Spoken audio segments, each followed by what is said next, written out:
Shalom jemaat yang terkasih, apa kabarnya? Ketemu lagi dengan saya Andreas Agli Patasik di dalam doa pagi online. Firman Tuhan hari ini diambil dari 1 Kisah Para Rasul 2 ayatnya yang ke-41. 1 Kisah Para Rasul 2 ayatnya yang ke-41.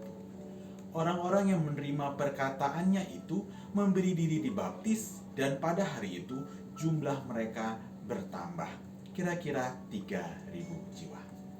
Bapak Ibu yang terkasih, saya mau bertanya, siapa di sini yang suka makanan Jepang?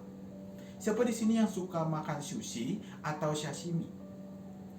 Nah, di Jepang, para kokinya biasanya menggunakan ikan salmon atau ikan tuna segar untuk membuat sashimi.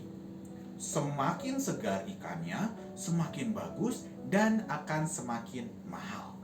Maka dari itu, nelayan di Jepang selalu dituntut untuk menangkap ikan dan menjualnya dalam keadaan hidup dan segar. Dengan demikian, nelayan Jepang berpikir untuk membuat sebuah kolam kecil dan menaruh ikan tangkapan mereka agar ikan tangkapan mereka bisa tetap hidup dan segar. Tetapi apakah ini berhasil, Bapak Ibu? Tidak. Ini tidak berhasil. Kenapa bilang tidak berhasil? Karena hanya 20% ikan yang tetap hidup dan sisanya mati.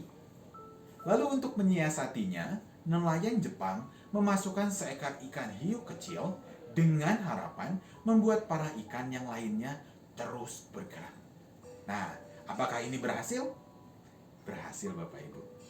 Setelah dilihat, hasilnya sangat memuaskan. Ikan yang berhasil hidup mencapai 80%. Yang menjadi pertanyaan adalah, kenapa ini bisa terjadi? Nah, ternyata saudara, ikan hiu kecil ini memaksa ikan-ikan lainnya untuk terus bergerak agar jangan sampai dimangsa, jangan sampai dimakan si hiu kecil tersebut. Dengan demikian, ini semua mengakibatkan banyak ikan yang tetap bergerak dan akhirnya tetap hidup. Saudara yang terkasih, apa yang dapat kita pelajari dari kisah ini? Yang dapat kita pelajari adalah diam membuat kita mati, bergerak membuat kita hidup. Lalu apa yang membuat kita diam? Saat kita terlalu nyaman di zona nyaman kita, situasi nyaman inilah yang membuat kita tidak berkembang dan hanya diam di kenyamanan kita yang semu. Ingat saudara, situasi seperti ini kerap membuat kita terlena. Begitu terlenanya sehingga kita tidak sadar bahwa kita telah mati. Hari ini kita akan belajar dari semangat para rasul. Jika kita melihat kehidupan mereka, mereka berhasil membaptis ribuan orang dan menyerahkan kehidupan mereka untuk benar-benar melayani dan juga untuk berbagi. Yang menjadi pertanyaan adalah, apakah dengan demikian pelayanan mereka berhasil? Tentu saja. Ini adalah sebuah keberhasilan yang luar biasa hebat. Tapi pertanyaan selanjutnya adalah, apakah mereka mendapat keberhasilan tersebut dengan mudah? Tentu saja tidak. Butuh perjuangan, darah, air mata, bahkan nyawa taruhannya.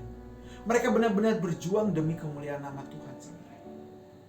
Nah, saya ingin kita melihat kembali kehidupan bergereja kita pada saat ini. Sebenarnya gereja kita sedang berada di mana? Gereja kita sedang hidup atau gereja kita mati? Gereja yang hidup adalah gereja yang terus berjuang, gereja yang terus melayani dan mengembangkan iman para jemaat.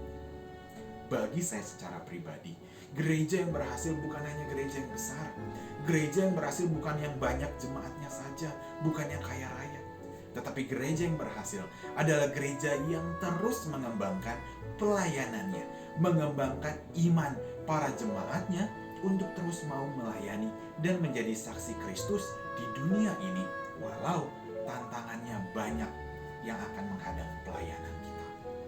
Sama seperti ikan di dalam kolam, saudara.